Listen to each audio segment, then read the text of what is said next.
Hi, so today I want to share with you guys my story of the cartoon that leads me to get to know and learning English with a passion.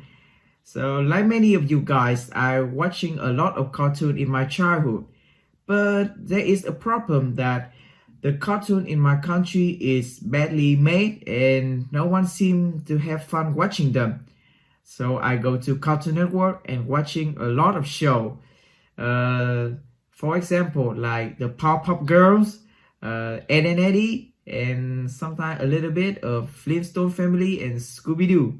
But there is a show that is monologue is so memorable that I fell in love with it. I watching them until morning, and I have to learn English and return back and watch the show all over again. And it monologue goes something like this. We interrupt this program to bring you the Courage the Cowardly Dog Show, starring Courage the Cowardly Dog. Abandoned as a pup, he was adopted by Muriel, who lived in middle of nowhere with her husband Eustace Bag. But creepy stuff happened in nowhere. It's up to Courage to save its new home. Yes, and what another thing like Courage the Cowardly Dog. Yeah. The storytelling is amazing. I always remember about these creepy creatures, the uncanny computer that Courage had in the house, and that is to remind me of this episode when a cockroach lead Muriel to perform in Broadway, and he's asked Courage to deliver something from this abandoned apartment.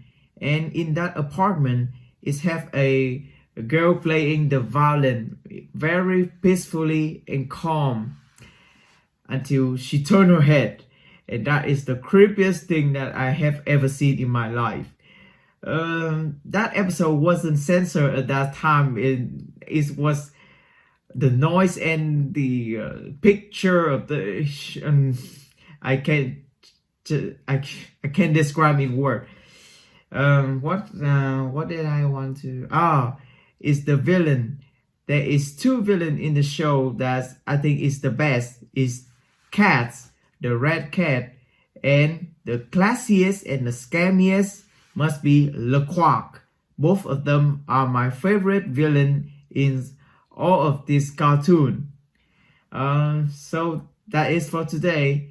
If you have your experience with the show that having you to learn your second language, comment down below and share it with us.